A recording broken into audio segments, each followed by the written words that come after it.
of professional. And sorry, we're just having some messages coming through here. So you're not going to hear much from me. I just want to introduce everybody. You're going to be talking today to Mapaseka and to Fiso, two of our underwriters in our team. So today, right when you think you've figured out what you need to know when working with millennials, you know, another generation enters the workforce. Enter Gen Z, your 20-something-year-olds who are sort of finishing up at varsity, getting into the working world. And I'm sure anyone with kids knows that your kids will go into careers that may not even exist yet. But certainly we believe that there is always going to be room for professionals in whatever form their work might change and how they do their jobs. But I think certainly our belief is that professionals are most certainly here to stay for the foreseeable future. It is, however, in their DNA to create and change things. And how does this impact on professions of the future, and how do we ensure them? I'm going to devote today's session to our young members of the team to talk to you about this Gen Z, and Fiso will then take you through a little refresher on PI insurance. So take it away, girls.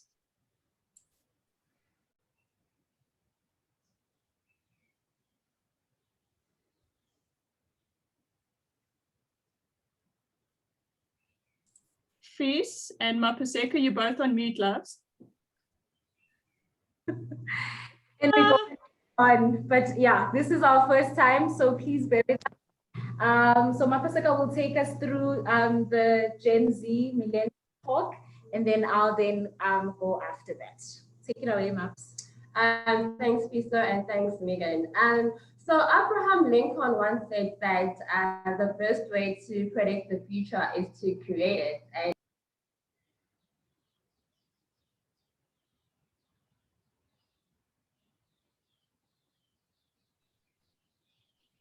Please unmute. Mute it again, love. the best way to create the future is actually to prepare for it, you know. So I think with everything that has been going on, you know, so I think before COVID hit us so bad, you know, we're still stuck with the buzzwords, the fourth industrial revolution, and as we were still getting our heads around that, COVID just took us by storm, you know. So I think now the questions we have is that, so through all the midst of everything with the 4IR, with COVID, where does it put the future of the professional services, okay? And I think it's everyone's question, you know, everyone has that question at the back of their mind. So I would just like to start with a very interesting slide. So as I go through the pointers, I would like everyone to just, as I go through the pointers, just gauge yourself in terms of where your organization is currently at. You know, are you still on the tradition? Are you still comfortable with the traditional front? Or are you just ready to take the world, and you know, you're just ready to be the front of the future? And so yeah, so with the traditional fronts, you know, they're all about preaching automation, you know, and yet do little of it, you know. So I know a lot of organizations that have been preaching automation for the past 2 years, and they haven't actually been doing anything about it. So it's like, yes, there is a plan to automate, and yet nothing is being executed, you know. So don't really know if it's an issue of being scared to change, or is it being scared to adapt, or what is it that is really going on, you know? And what we see with the firms of the future is that they just automate everything that can be automated. So anything that you think can be automated, the firms of the future, they're all about that. And in most cases, what we see being automated a lot is your routine work, is your repetitive work, you know. So those little nitty-gritty things, that's the things that in most cases it's being automated. So the second pointer as well is that currently, you know, with the traditional firms, they outsource only specific tasks, while high-paid consultants continue to manually complete expense reports. And yet with the firms of the future, it's like, outsource everything that can be automated, which isn't strength aligned. So what we will be moving into, it's the fact that if something is not automated, then it will definitely be outsourced, So are we ready yet to go to that space where, if something is not automated, then it's a definite outsourcing. So the third point is actually, and yeah, I think most of the organization are still stuck on this one, which is taking on loss leaders and low margin clients, And I think why traditional firms are stuck in this is because like the traditional firms, they find it difficult to say no to a client, and they often lost lead and take on low margin work, in order to build relationships, and in essence, this sometimes it takes a lot of work, it leads to more work, but also it doesn't also, so sometimes it does take more work and often it doesn't, So whereas with the firms of the future, it's like they just focus on high value clients only. And with the high value clients only is that, so they only concentrate on the customers who they only concentrate on clients who are actually willing to pay the price, So if you're all about paying just bottom rock prices, it's like, okay, sorry folks, we just go to our competitors because we are all about delivering value, So the distinction I'm seeing here with the traditional firms is that they're all about building relationships, whereas with the firms of the future, they're all about creating value and giving the client the value. And so it brings us to the next point, is competition-based pricing. So I think what I've seen a lot with traditional firms is that base their prices on competition. So it's like, okay, consultant A is offering like an hourly rate of 5,000. So because you have that information at hand, you would rather say, okay, well, because consultant A is offering 5,000, I would rather provide 3,000, So it's like, which the traditional firms are just basing it on competition. It's like beating the competitors' pricing, So with the value-based pricing, it's actually more of the Pareto principle. We can call it the 80-20 principle, which suggests that not just that 80% of your revenue comes from 20% of your clients, but rather 64% of your revenue comes from 4% of your clients, and also that 50% of your revenue can come from just one of your clients. So with the firms of the future, they'd rather focus on that 50% because it happens that 50% of your revenue comes from one client. So if that's the case, why would you rather spend a lot of time with the other mixed up with different small revenues when you can just focus on the value, focus on the clients that bring in more, and in that way, you create more efficiencies, so you have more time to deliver the best value you can. So okay, as I'm going through this, I just want you guys to gauge yourselves, just see if you are ready for the firms of the future, or see if you are 80% traditional firms or you are 60 firms of the future. So I just want you to, because I think at the end of this slide, I will just see by the show of hands how many are ready for the traditional firms and how many, not that how many are ready for traditional firms, but rather how many think that it will be difficult to move away from traditional firms, and how many of you actually feel that you are ready to take over, you are ready for the firms of the future. So with traditional firms as well, what we're seeing is that there's deep bench of high paid employees, whereas with firms of the future, there's no bench and talent on demand. So with the deep bench of high-paid employees in traditional firms, what we're seeing is that, so you will get 15 consultants in a firm, you know, and you get that they don't even have a lot of work to do. So they were sitting there weeks waiting for work. But with firms of the future, is like it's talent on demand. So they will hire a consultant as and when they need a consultant, as and when there is work to do, you know, which I think it makes more sense to have a person to do work with this work, unlike just having a lot of people who are just waiting for the next project to come in.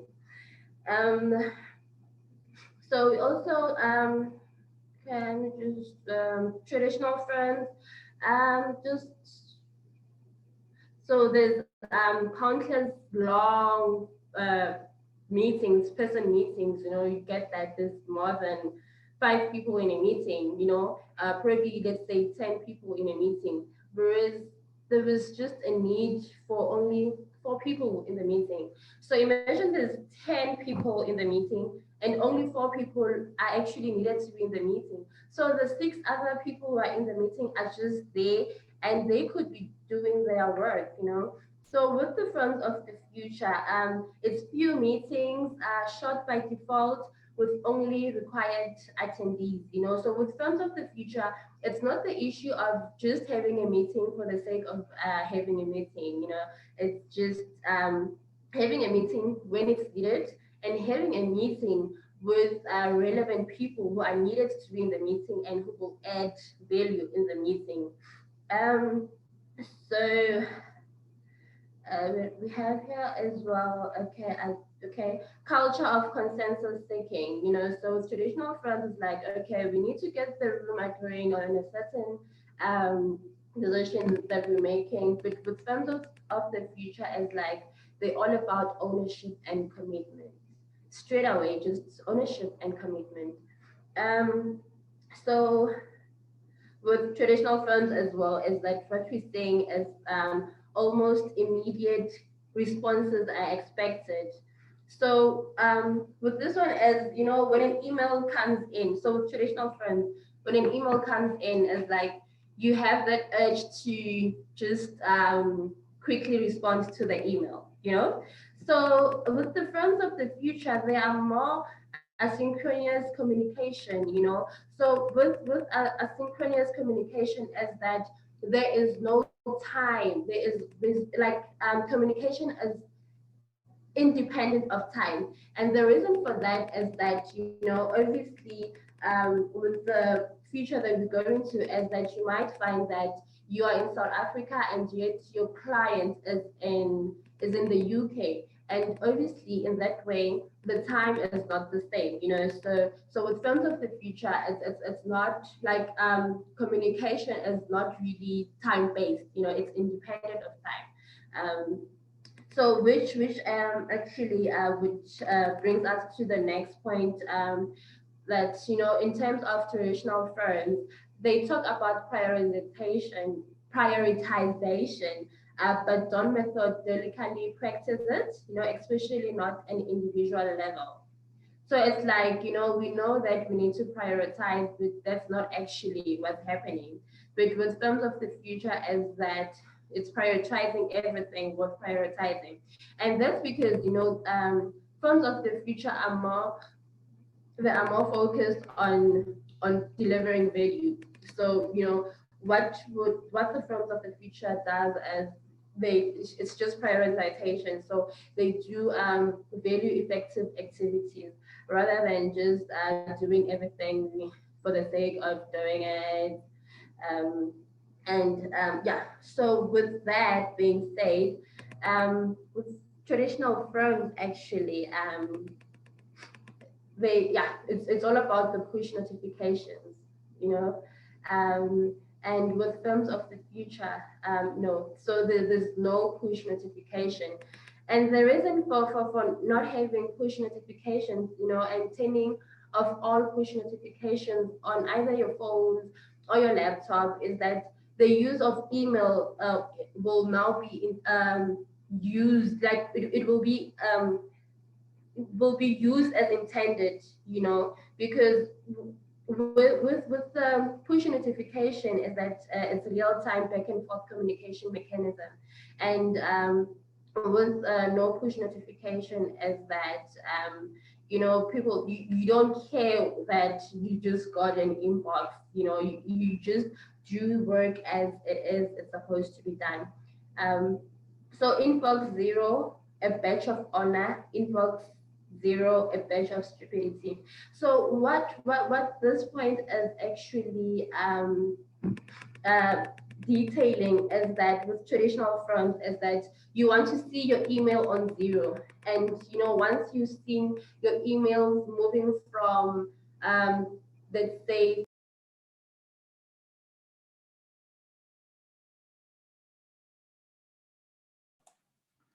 Mapaseka, you muted again?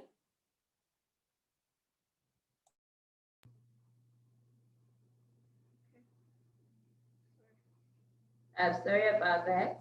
Am I okay? So yeah, so with traditional firms, it's like getting your inbox from 30 to 0, and yeah, you just wear that badge of honor. And with firms of the future, is inbox 0 is a badge of stupidity. And so I'm sure you're asking yourself, okay, but how is it a badge of stupidity? And that's because that, you know, once you just try getting rid of all the emails that are in your inbox, it's just an indication that you are great at misallocating your own time in favor of other people's priorities, you know. So yeah, so I would like to just, by a show of hands, just see how many of the people we have here, how many think that they are ready for the firms of the future. Can it was just a show of hands? Can we just?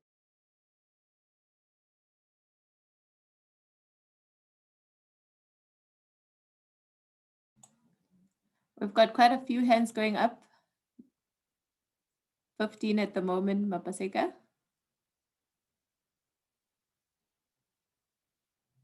George will keep an eye on Teams. Wow. Wow. So this is quite interesting, seeing that a lot of people are actually ready for the firms of the future. Okay. So I think the 23 now, it is 28. It's not 23. Okay. Okay. So let's see how many people feel that yes, firms of the future is what the future is all about, but they'd rather still stick to traditional firms. With just a show of hands, can I see how many people think that they're not yet ready for the firms of the future?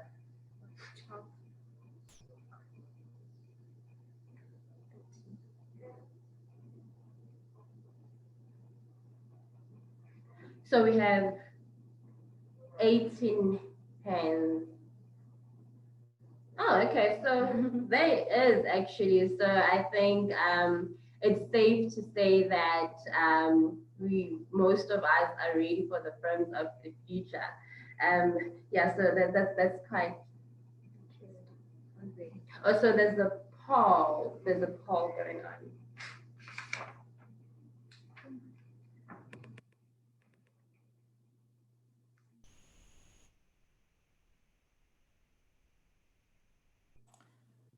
We've got 121, 23 people who voted. So about 50% of the people we have on the call still going up. So I'm going to keep it going for another 30 seconds or so.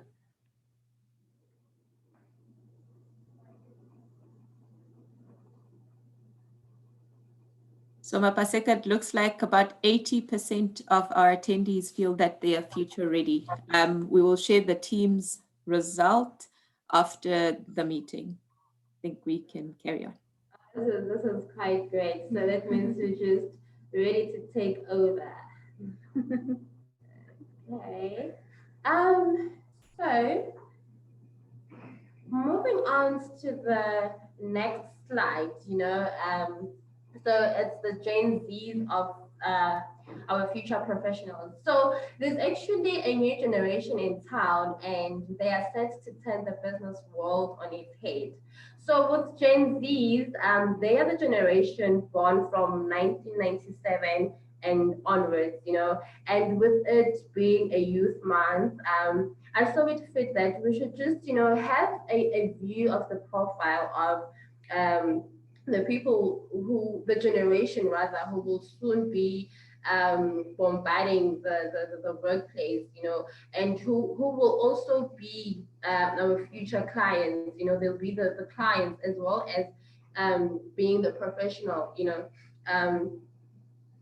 so so actually, so what are they all about? This are your 1997s, they call them AMA 2000, and slowly but surely we've also seen them, we've started hiring your Gen Z, so yeah, so the first one is that the Gen Zs are like their social butterflies, they're naturally social, and they spend around 7.6 hours per day socializing with friends and family. And that's not necessarily face-to-face socializing, no.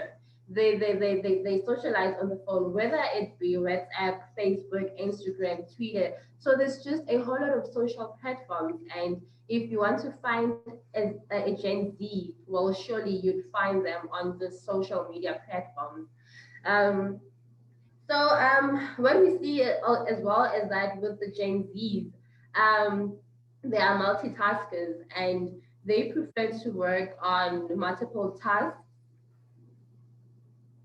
They prefer to work on multiple tasks at the same time. And on average, a Gen Z will work off 5 screens at once. So I know that I can't work with just one screen. I work off 2 screens. And what I've seen actually around the office is that most of your millennials, your Gen Y, your Gen X, they just work on the laptop, and they don't need an extra screen. So I think I can relate with this, because I know definitely I can't do anything with one screen. It's like I can do a limited things, on just one screen. Another thing is I'd have just 100 tabs open, so well, I'm not really a Gen Z, but I'm not really a Gen Z, but I can relate, because I really can't work with one screen. So what are Gen Zs are all about? They're entrepreneurs. They desire independent work environments, and 72% of teens want to start their own businesses someday. So they're all about, creating their own lifestyle, So yeah, they're just not about the 9-to-5 lifestyle. Another thing is the Gen Zs, they're educated. They say that Gen Z is constantly learning. So 1 in 2 will have a college qualification. And what's nice, I think, about the times that you're currently in is that you don't have to actually go to a traditional college or traditional university, because there's just a whole lot of online courses that you can do. So I think it also makes sense that because they spend a lot of time on their phones, it's also easy for them to just stay educated and just upskill themselves, because they have they have all the time to do all the learning on the phone. So they're also philanthropists. Gen Zs want to do good in the world.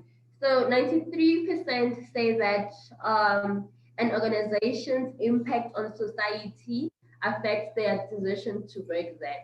So I know with your baby boomers, with your Gen X, they are more of job security. They're more of the money, but with the Gen Zs, what we see is they want to see whether they can fit in an organization, And I think the most job hopping people is the Gen Zs, because it's like if they spend a month or even a week in an organization and they can see already that this is not my fit, they just leave, up until they find where they will belong, Whereas with your baby boomers or your millennials, they're about just getting job security. Mapaseka, sorry to interrupt. There's just a question from Alna Bloom. Okay. Alna, did you have a question?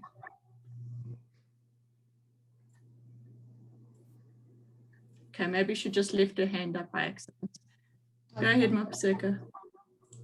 Okay, so with the Gen Zs as well as that, they're digital natives, they are the first true natives to the digital era. This generation spends about 15.4 hours on their smartphone, like I've highlighted initially that, they're always on their phone. Yeah. So just to quickly wrap up, as well as that. So with what we have highlighted in terms of the current people we have, the future employees that we will be having, is that because I think while I'm still presenting, like, okay, yeah, we hear you, but I think the big question is, will the professional services still exist? And the answer to that actually is yes, and that's because professional services, they still rely mostly on people to create and deliver value to the client. So yes, we can talk about automation, we can talk all about this fancy stuff, but we still do need that human touch. And there's two standout characteristics that makes the professional services industry unique, and the first one is that the nature of the professional service is that it's highly bespoke, and the work that's being done, it's tailored for each client, regardless of the tools, services, the models or data there is, and so it's one of the reasons why professional services will never just move away. And the second reason is that professional services are special nature of cultivating successful long-term client relationships, and both of these characteristics require intensive and skilled delivery capabilities. And finally, actually underpinning both of these foundational characteristics is the high leverage of human capital model, which actually needs to be tuned across many layers of the organization. So with that being said, in essence, is that the demand for PI cover will always be there. And as an insurer, we do guarantee our brokers and clients that we are ready to respond in the new way of working. And that, with that being said, our expert in the PI space, Fiso Nkosi, will take us through what the PI cover is all about. So I'm handing over to you, Fiso. Right. Thank you so much, Mapaseka, for that. I think with what you've said, what I've summarized from my side is that, with Gen Z entering the workspace, which currently at iTOO, we've just opened up our graduation program, and we've had an influx of graduates join us, and they bring to the workspace something very different. And it's exactly what you've actually touched on your slides. And another thing that I also picked up on your slides was that in terms of the firms of the future, they're more focused on high efficiencies, they're more focused on digitization and automation. However, with this being said, it doesn't really mean that the PI risks or exposures will necessarily fall away. And that is why we've got the PI product that we're offering, which will still be a solution for all our brokers and our clients rather. So with that being said, I'll start presenting from the other side.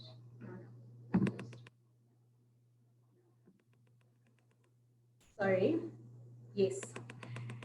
So in terms of the PI life cycle, what we're seeing there is basically just a cycle of what happens in a soft market and what happens in a hard market. And as we all currently know, we are in a hard market, and we've seen that across all insurers that there's been an increase in rates of premiums, as well as then a reduction of capacity. And with this being said, we're seeing that globally, a study that was released by Lloyd's of London, where they actually experienced high volume of claims in 2017, they actually deemed PI the least performing product line. And the reaction from insurers globally was to reduce capacity, increase deductibles, and increase rates. So that same reaction has been following and in the SA market, and that's basically a reaction from the global markets. We've also seen that there's a growing trend for coinsurance, particularly within the large attorney and engineering space, as these sectors generally purchase limits in excess of 500 million. So we're seeing that across the market, insurers are open to spreading and sharing the risks, and not only keeping, the high capacities to themselves. And so with this being said, we're seeing that that's basically what the hard market is. And we cannot predict when or how long this will go on. However, given the discussions we've been having with our reinsurers, we can see that the hard market is going to be with us for a lot more years to come. And for me, the unfortunate part in my view is that the hard market actually coincided with COVID-19, which in my view was a bit unfair to some of our policyholders. So that's what we're seeing in terms of the PI market life cycle. With that being said, so what does our policy cover? So our policy will then cover our policyholders in the event of any actual or alleged negligence, errors and omissions while conducting their professional services. It will cover any liability from third parties.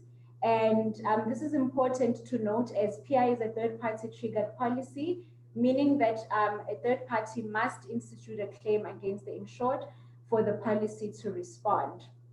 It will cover direct and indirect losses, including the costs of legal services, or rather the defense costs of the third party. It will also cover the insured's legal defense costs. Our policies currently operate on a claims-made basis and are cost inclusive. I will touch on that a little bit later on. Our policies are annually renewable, and we can also offer coverage on an aggregate basis as well as on an each and every loss basis.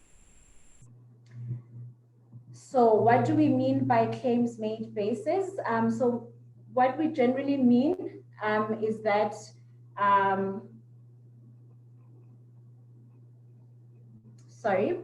so what we mean by claims-made basis is that our policy, so at the time a claim is made against the insured, there must be an active policy in place, and provided that the insured has purchased the appropriate retroactive cover. So what this is on this graph, it just basically means that if an insured has started to practice in 2010, but only purchased an insurance policy in 2017. So they would probably purchase retro between 2013 or 2016. And in between that, there is a loss that occurs in 2016. The active policy between January 2017 and December 2017 will be the policy to respond to that claim, provided that they have the correct retroactive date in place.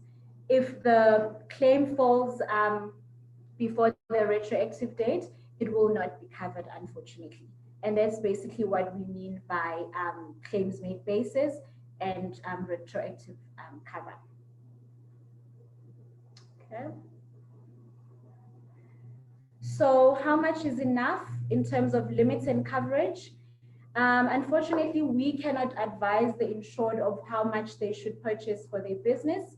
The insured must determine how much cover they require, as we, again, cannot advise on this. They should understand the nature and complexity of their activities.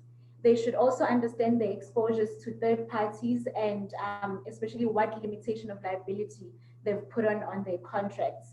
So it is important for our brokers to kind of educate our clients in terms of exposures and that, especially where we say our limits or our coverage are cost inclusive, meaning that any costs that are incurred on a claim will be deducted from the overall limit of indemnity. So it is imperative for the client to understand what their exposure is and to purchase a limit that is suitable for their business.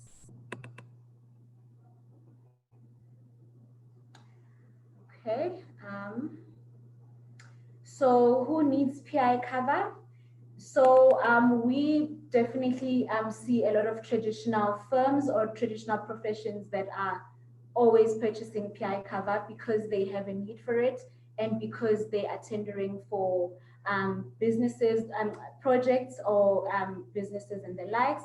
And so PI will then cover any professional or anyone rendering advice or professional services. We currently write the largest attorneys and engineers books. So we have claims experience in this sector, and we are seeing an increase in notifications and claims. And by the way, our claims team is the best in the market, I believe. And so we have a lot of claims experience in these sectors. We also offer separate product for the medical space, which is our medical malpractice.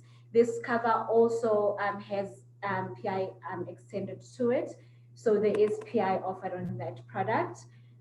We are also seeing an increased number of requests from tradesmen and or your plumbers and electricians. These don't necessarily have a professional qualification. However, they are rendering a professional service rather. Unfortunately, our current PI policy does not cater to cover them because they don't hold the necessary qualifications. However, we are catering for these under the general liability policy, which will then offer them some incidental PI cover as well as defective workmanship cover, which is what they actually need. We also welcome any non-traditional professions, such as your management consultants and IT specialists. We are actually seeing an increased number in quote requests from these sectors.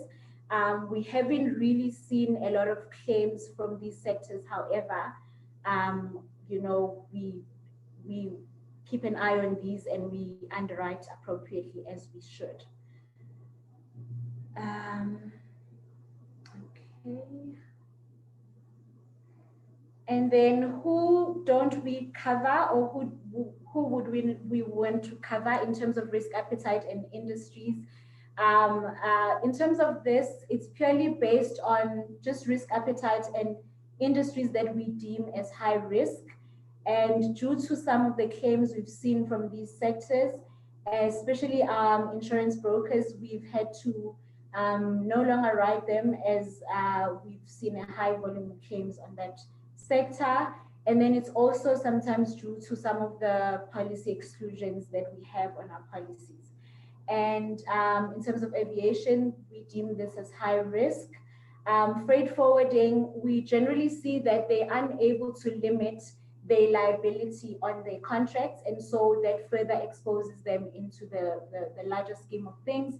And so we choose not to participate when it comes to freight forwarders.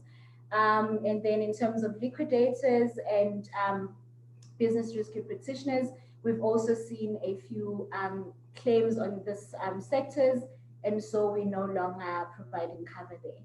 In terms of labor brokers, the issue that we have there is that they're unable to supervise or control the employees or the candidates that they place with third-party companies. And as such, that makes the risk much more higher for us, and we prefer to not participate in that sector.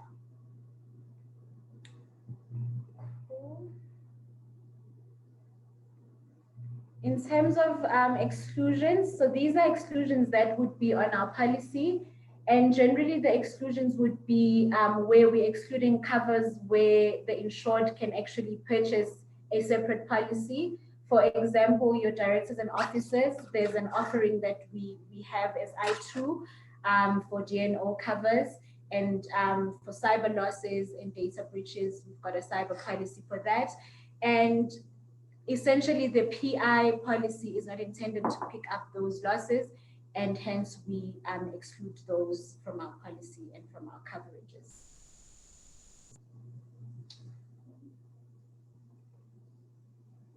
Our policy can also be extended to offer additional coverage. We are seeing that within the built environment, there is a need for your subcontracted duties or coverage, as well as the joint venture covers. As you know, most engineering firms generally will work as partners in a tender or in a project. And so we are seeing that there is a need for that. And again, that is available for our clients to purchase. That could be on an additional premium basis as well. And it will always be sub-limited or part of the overall PI limit.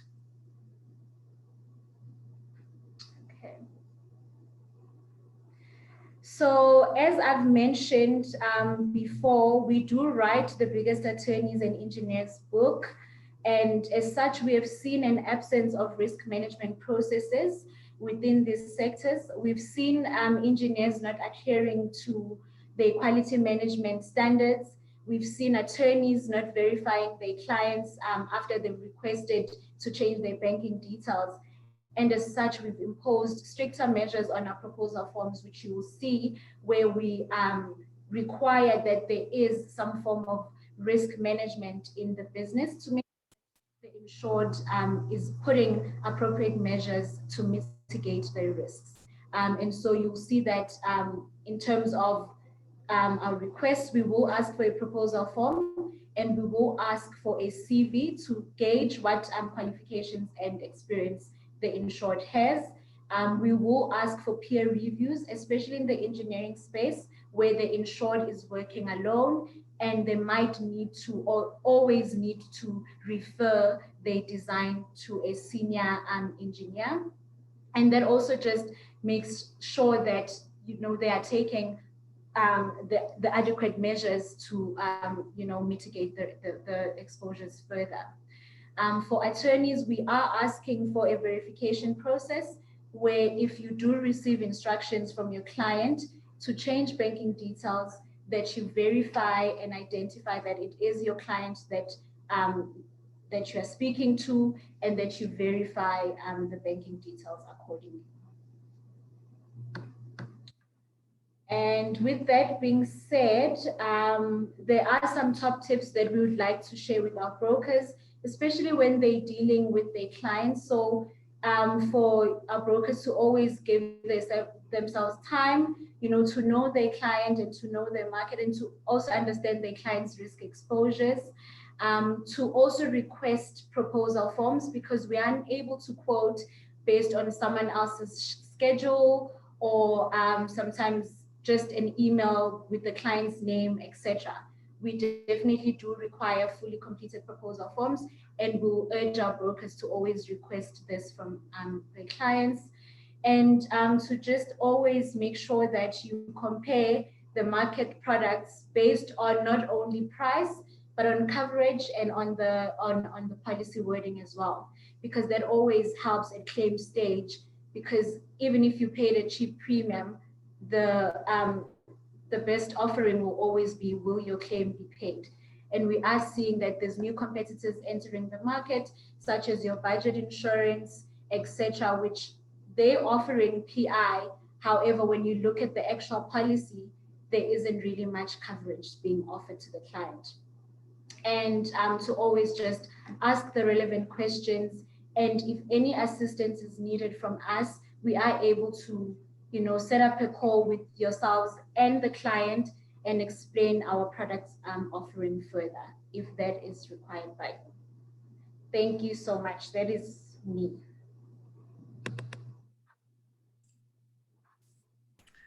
Thank you so much, ladies. That was very interesting. We're going to, I think we've got a few more minutes. We've got about 10 more minutes left of our session. So we're going to open up for any questions. So please feel free to just unmute yourself and ask any questions that you might still have. Megan, Yes. can we please start with the questions that were on the chat, just for the benefit sure. of those that are not keeping an eye on the chat? Absolutely.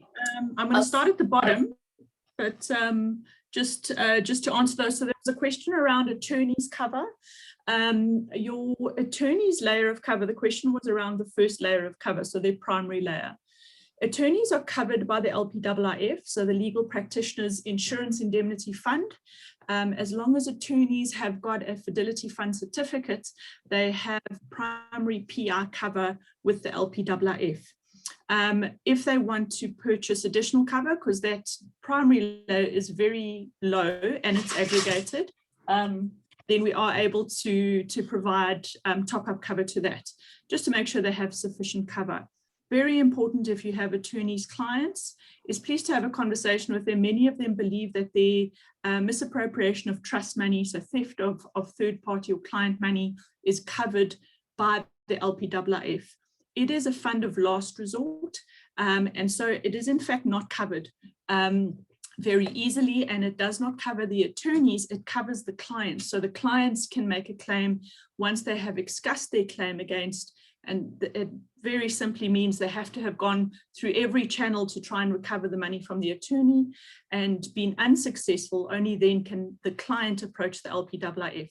So what that means is if the attorney either has an employee who's stolen money, or where impersonation fraud has happened, and perhaps an attorney has acted on a change of banking details, fraudulent email, and are out of pocket, the attorney can never recover the money. So it's incredibly important for the attorneys to make sure they themselves are not out of pocket for theft, and that they have cover, and that's where the top-up insurance with trust money cover can come into play. This is not something covered by the LPIIF, so very important if you're having a chat with your attorney clients. Our top-up cover also does kick in from ground up where the LPIIF layer has been exhausted, possibly by another claim in the same policy period. So that's just around attorneys. Then we were asked a question around whether our policies cater for the sort of new age professionals like social media consultants and influencers. Certainly we have quite a large request lately, you know, for consultants of different kinds. And so certainly social media, or your multimedia really across the board can easily cater for these kinds of professionals. Of course, the problem mostly that sort of you would have with an influencer is defamation. So that is something you can't purchase on its own. It comes as part of a PR policy, but most certainly something that we can have a look to cater. We also had a question around covering radio stations. So yes, we do have a couple of broadcasters on our books, and broadcast liabilities and the like are relatively difficult risks sometimes, particularly because they also have largely a defamation risk. So we would always look very closely at their risk management around defamation. How carefully are they checking in terms of the sources of information that they have, and checking their facts. So that's always very important for us. Stephen, you've just asked about cognitive behavioral therapists. That would fall under medical malpractice. Okay, so I'm very sure they would fall under your psychology type risks. So most certainly, I'm sure if we chatted to FIA, they would look at that, but that's certainly a medical malpractice risk.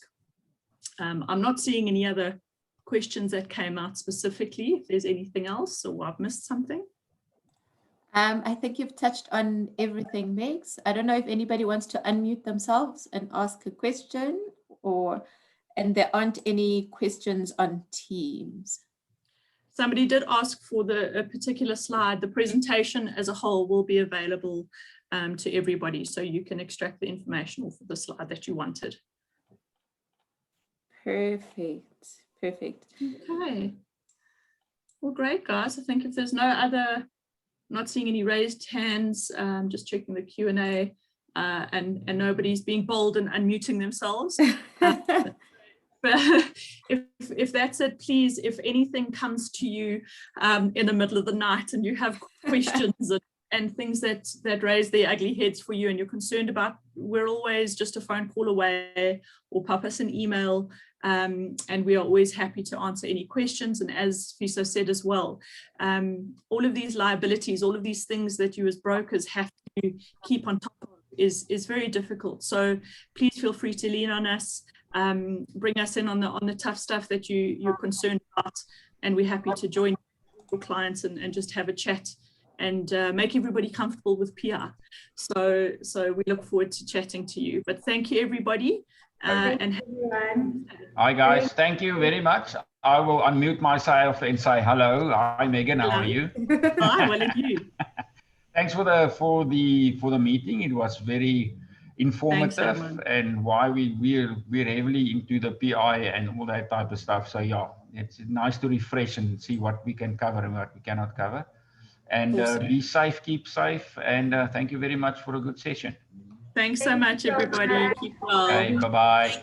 Bye. Thank you all. Thank you very much. Thank you, everyone. Well done, Fiso and Mapaseka. Yeah, good job, guys. Thanks very much. Well done, girls.